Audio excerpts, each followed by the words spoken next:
नमस्कार साथियों, आप सभी का हमारे YouTube channel Rajdeep study centre में आप सभी का पुनः स्वागत है। कल हमने आप सभी को जितनी भी बेसिक बातें थी संख्या पद्धति संबंधी बताई थी। आज हम क्या करेंगे, अलग अलग प्रकार के जितने भी प्रश्न पूछे जाते हैं संख्या पद्धति में सभी को क्रमवार एक एक करके अध्ययन करेंगे। तो सबसे पहले हम क्या करेंगे, संख्याओं के योग आधारित कुछ महत्वपूर्ण सूत्र होते हैं उनकी बात करेंगे। फिर इससे संबंधित किस प्रकार के प्रश्न पूछे जाते हैं उन पर चर्चा करेंगे। तो सबसे पहले क्या करते हैं, हम संख्याओं के योग आधारित कुछ महत्वपूर्ण सूत्र की बात करते हैं। सबसे पहले क्या करते हैं, एक सूत्र होता है हमारा प्रथम n प्राकृतिक संख्याओं का योग। जब कोई भी प्रथम प्राकृतिक संख्याओं का योग पूछा जाता है तो उसको हम क्या करते हैं, n+1/2 कर देते हैं। इसके बाद में एक हमारा सूत्र होता है प्रथम n विषम संख्याओं का योग। जब कभी भी प्रथम n विषम संख्याओं का योग ज्ञात करना हो तो सबसे पहले क्या करेंगे, जितनी भी संख्या होंगी उनका वर्ग कर देंगे, यानी अर्थात n स्क्वायर हो जाएगा। उसके बाद में हम क्या करेंगे, प्रथम n सम संख्याओं का योग ज्ञात करेंगे। जब सम संख्याओं का योग प्रथम n सम संख्याओं का योग ज्ञात करेंगे तो सबसे पहले n+1 ब्रैकेट में और इसको हम सॉल्व कर लेंगे, हो जाएगा। उसके बाद में प्रथम n प्राकृतिक संख्याओं के वर्गों की योग की बात होगी तो सबसे पहले क्या करेंगे, जब इनके वर्गों की योग की बात होगी तो सबसे पहले n ब्रैकेट में n+1 और प्लस 2n+1 इंटू 2n+1 और बटे 6 कर देंगे। इस प्रकार जब प्रथम n प्राकृतिक संख्याओं के घनों की बात होगी तो इसमें क्या करेंगे, n+1 टोटलिंग बटे 2 कर देंगे, पूरे का होल स्क्वायर कर देंगे। इस प्रकार से क्या होगा, ये कुछ महत्वपूर्ण सूत्र हैं, इसको हम सीधे लगा करके प्रश्नों को सीधे सीधे सॉल्व कर सकते हैं अगर इनसे मिलते जुलते प्रश्न मिलते हैं। उसके बाद हम क्या करेंगे, क्रमागत संख्याओं का योग ज्ञात करना हो। अगर हम साधारणतः तौर पे देखें तो ऐसे प्रश्नों को हम इस प्रकार साधारण प्रश्न मिलते हैं तो इस प्रकार भी सॉल्व कर सकते हैं, जैसे क्रमागत n प्राकृतिक संख्याओं या क्रमागत n सम संख्याओं या क्रमागत n विषम संख्याओं या क्रमागत n गुणजों की एक संख्या श्रृंखला बनती है तो किन्हीं दो निकटवर्ती संख्याओं का अंतर सदैव जो होता है समान होता है। इस अंतर को हम सार्वांतर कहते हैं। अब क्या करेंगे, सार्वांतर ज्ञात करने के लिए सपोज करिए कि हमने कोई संख्या ले ली, संख्या ले ली 66, 67, 68 और इसे 100 तक दिया है। तो हम क्या करेंगे, ये हमारी ये क्रमागत संख्याओं की श्रृंखला दी गई है तो इसमें अगर हमको सार्वांतर ज्ञात करना हो, जिसको कॉमन डिफरेंस कहते हैं, इसको डी से भी नोट कर सकते हैं, तो यानी सार्वांतर डी बराबर हमारा क्या हो जाएगा, दूसरी संख्या से पहली संख्या घटा देंगे, 67 - 66 तो कितना हो गया 1। दूसरा देखते हैं 68 - 67 बराबर 1। इस प्रकार से सम हो या विषम हो, जब क्रमागत संख्याओं की श्रृंखला बनेगी तो उसमें उसका अंतर हमेशा समान होता है, इसको हम सार्वांतर कहते हैं। तो इस प्रकार के प्रश्नों को सॉल्व करने के लिए यदि हमको खाली श्रृंखला के कुल पदों की संख्या ज्ञात करनी हो तो n बराबर सबसे पहले श्रृंखला के पदों की संख्या ज्ञात करने के लिए क्या करेंगे, अंतिम पद माइनस प्रथम पद बटे सार्वांतर +1। इस प्रकार से हम इसके जो है संख्याओं को ज्ञात कर सकते हैं। अब इसके बाद में हम क्या करेंगे, यदि इनका योग ज्ञात करना हो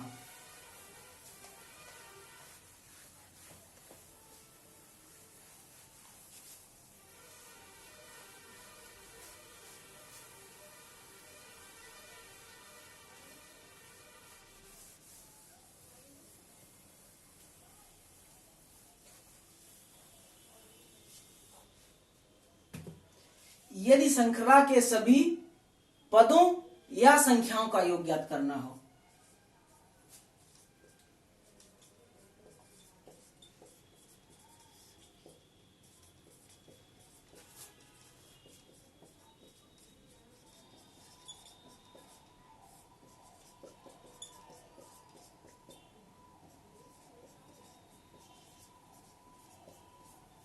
जब श्रृंखला के सभी पदों या संख्याओं का योग ज्ञात करना हो तो सबसे पहले हम क्या करेंगे, एक हमारा सूत्र होता है योग बराबर अंतिम पद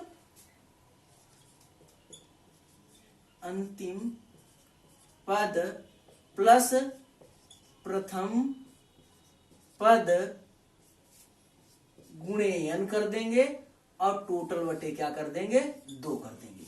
इस प्रकार से अगर कोई श्रृंखला दी हुई है, अगर हम उसका योग ज्ञात करना चाहेंगे तो ज्ञात कर सकते हैं। जैसे एक प्रश्न लेते हैं, 1 2 3 4 5, इस प्रकार से संख्याएं हमारी 60 तक दी गई हैं।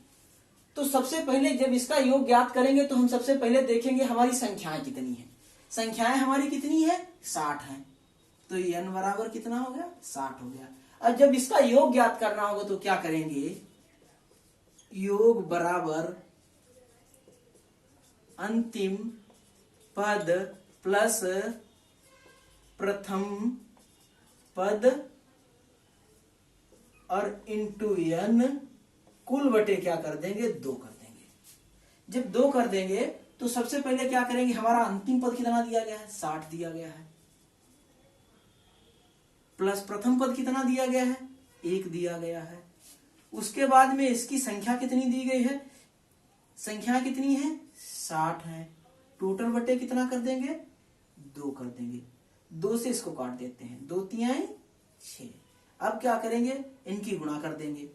गुणा करेंगे तो कितना हो जाएगा 60 1 61 गुणे 30 बराबर, इसको क्या करेंगे 0 ऐसे और 3 1 3 और 3 18 18 30 हो गया।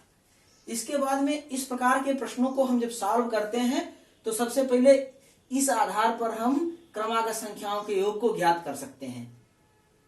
अब इसके बाद में एक दूसरा प्रश्न देखते हैं।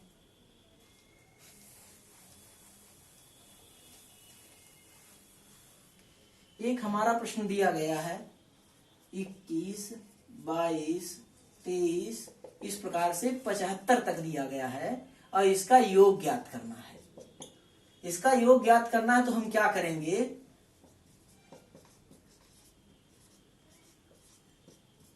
तो सबसे पहले क्या करेंगे, सबसे पहले देखेंगे हमारी संख्याएं कितनी हैं। यहां पर हमारी संख्याएं 21 से शुरू हुई 75 तक हैं, तो टोटल कितनी हमारी संख्याएं हो गई n बराबर 55 हो गई। अब उसके बाद में क्या करेंगे, योग ज्ञात करेंगे। तो योग बराबर अंतिम पद, अंतिम पद हमारा कितना दिया गया है 75 दिया गया है, प्लस प्रथम पद कितना दिया गया है 21 दिया गया है, गुणे कुल पद कितने हैं हमारे 55 दिए गए हैं। उसके बाद में क्या करेंगे, टोटल बटे कितने कर देंगे 2 कर देंगे। अब क्या करेंगे, इनको जोड़ देते हैं, गुणे कर देते हैं। 5 1 6 और 7 2 9 गुणे 55, टोटल बटे कितने हो गए 2 हो गए, 2 चक्कू 8 और 2 8 16, यानी 48 गुणे 55 यानी 5 8 40 और इसका हो गया, गुणा कर लेते हैं 48 गुणे 55, 5 8 40, 5 चक्कू 20 4 24 और 5 8 40, 5 चक्कू 20 4 24, 0 4 ऐसे 6 ऐसे, तो 26 40 हो गया। कितना हो गया 26 40। इसके बाद में क्या करेंगे, इस प्रकार से हम एक प्रश्न और लेते हैं।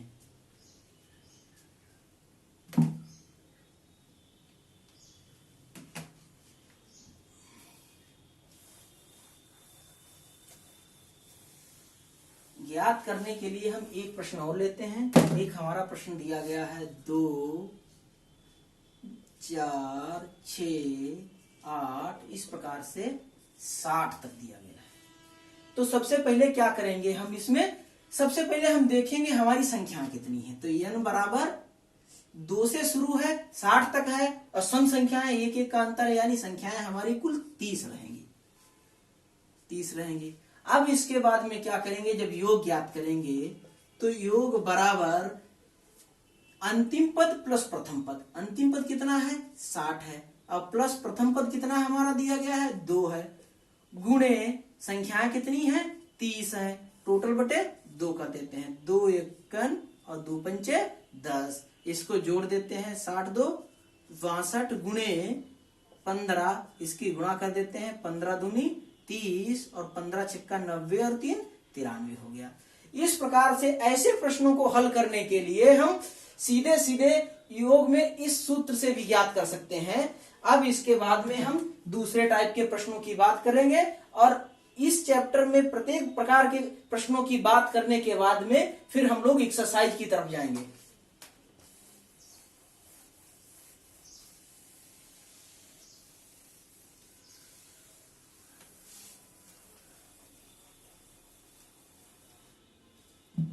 अब एक प्रकार का प्रश्न होता है जोड़ी गई संख्याओं में कोई संख्या ज्ञात करना। जोड़ी गई संख्याओं में कोई संख्या ज्ञात करना। इस प्रकार के जब कभी भी प्रश्न पूछे जाते हैं तो हम सबसे पहले कोई एक प्रश्न लेकर चलते हैं। उसके बाद में एक प्रश्न हमारा दिया गया है, 3 क्रमागत सम संख्याओं का योग 24 है। 3 क्रमागत सम संख्याओं का योग 24 है। बीच वाली संख्या ज्ञात करिए। बीच वाली संख्या क्या है?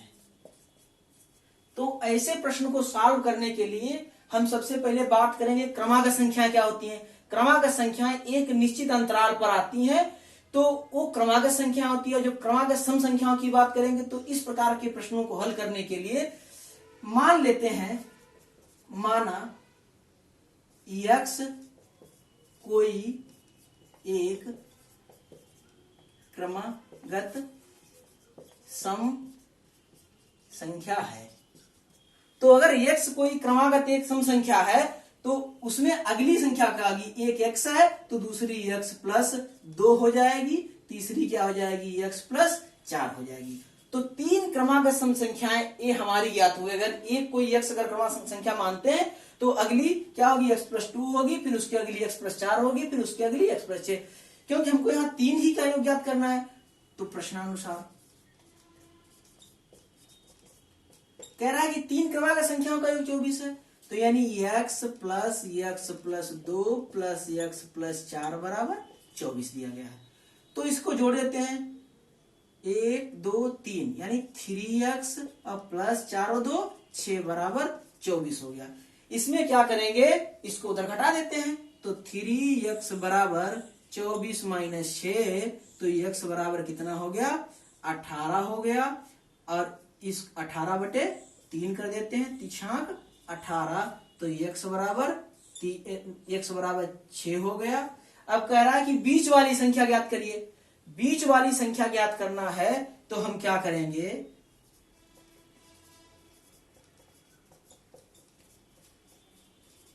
क्योंकि हमारी बीच वाली संख्या दी गई है x प्लस 2, तो इसको क्या करेंगे, x प्लस 2, x का मान कितना है हमारा 6 और प्लस 2 बराबर 8। इस प्रकार से ऐसे प्रश्नों को सॉल्व कर सकते हैं।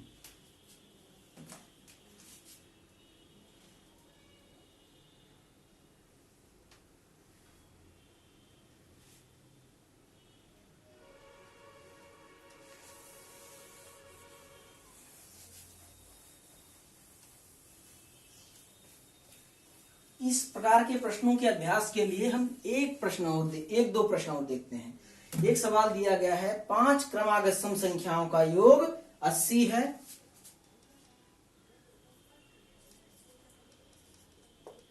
5 क्रमागत सम संख्याओं का योग 80 है और दिया है सबसे छोटी संख्या ज्ञात करिए। सबसे छोटी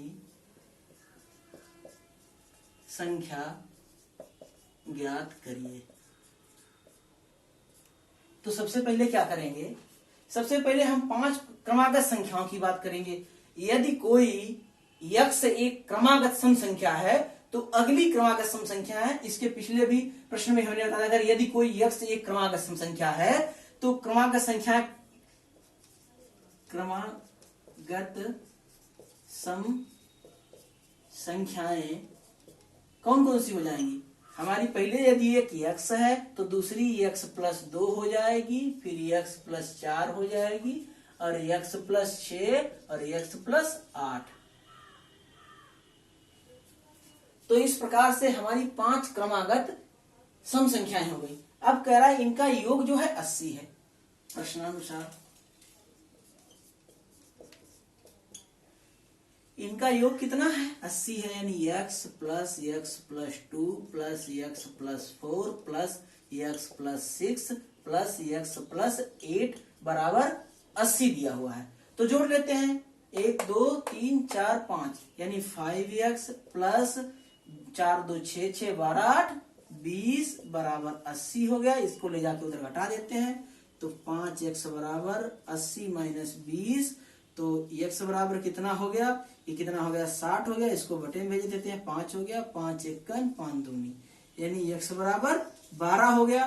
तो पूछ रहा है सबसे छोटी संख्या, तो सबसे छोटी संख्या हमारी x है।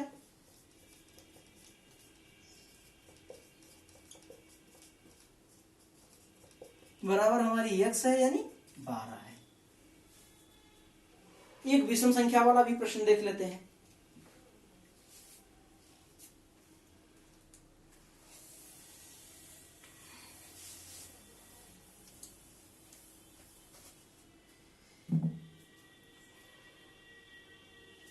एक सवाल दिया गया है तीसरा, 3 क्रमागत विषम संख्याओं का योग 51 है, बीच वाली संख्या ज्ञात करें। तो इसमें क्या करेंगे, सबसे पहले जब क्रमागत संख्याओं की बात होगी, पहले दिन ही हमने आपको बताया था पिछले वीडियो में, आप देखेंगे क्रमागत सम संख्याओं की बात हो या क्रमागत विषम संख्याओं की बात हो, एक क्रम में हम उनको मान लेते हैं। तो मान लेते हैं कोई एक क्रमागत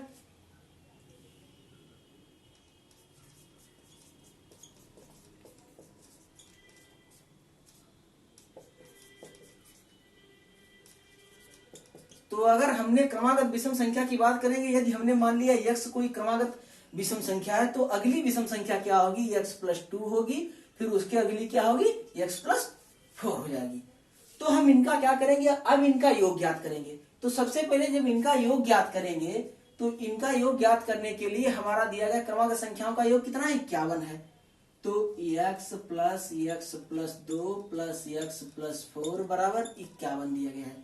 इन दो 1 2 3 तो 3x प्लस 4 2 6 बराबर 51 दिया गया है। इसको घटा देते हैं तो 3x बराबर 51 माइनस 6, तो x बराबर कितना हो गया, इसको घटा देते हैं 45 हो गया। इसको बटे में भेज देते हैं, 3 एकन 3 बचे 15, तो x बराबर कितना हो गया, 15 हो गया। अब कह रहा है बीच वाली संख्या ज्ञात कीजिए, तो बीच वाली संख्या बराबर हमारी कितनी हो जाएगी, x प्लस 2 यानी 15 प्लस 2 17 हो जाएगी।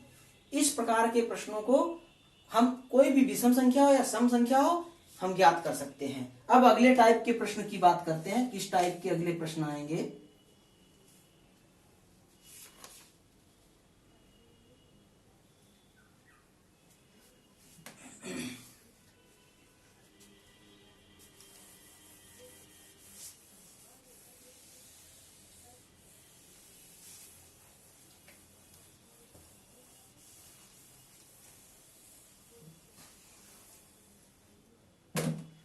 अगला दूसरा टाइप हम पढ़ेंगे योग अंतर या गुणा आधारित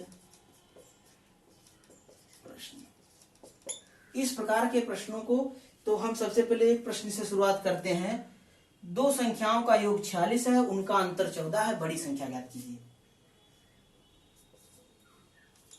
दो संख्याओं का योग 46 है तथा अंतर 14 है, बड़ी संख्या ज्ञात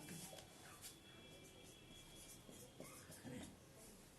तो इस प्रकार के प्रश्नों को हम सीधे सीधे ऐसे सॉल्व कर लेते हैं। दो संख्याओं का योग 46 है, माना कोई भी संख्या लेते हैं, यानी x और y दो संख्याएं हैं,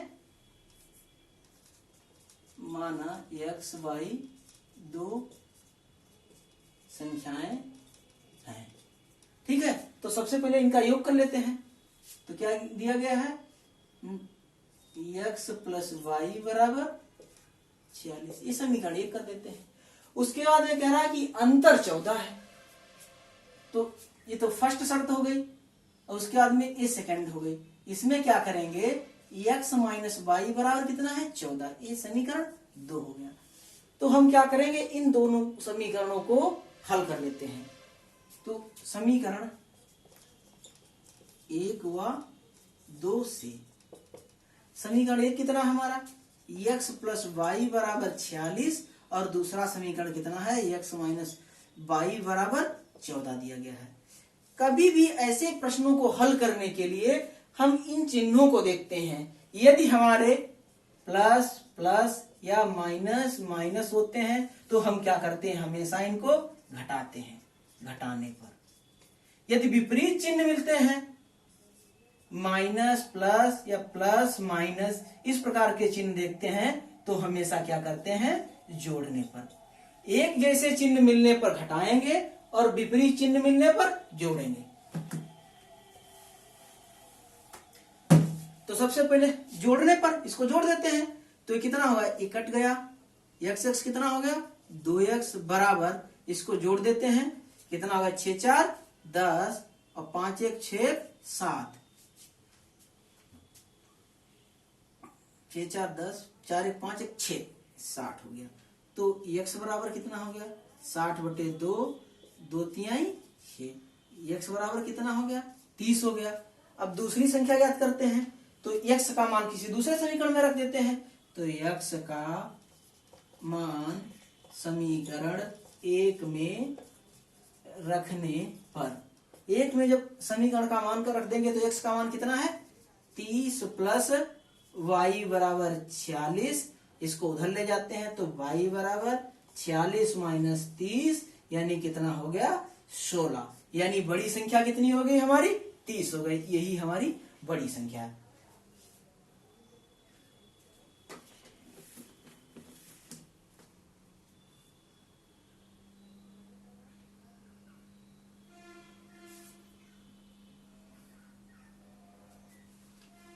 इस प्रकार के प्रश्नों को हम हल करेंगे और धीरे धीरे हर प्रकार के प्रश्नों को सॉल्व करने के बाद में फिर हम एक्सरसाइज की तरफ जाएंगे। आज के लिए इतना ही। नमस्कार।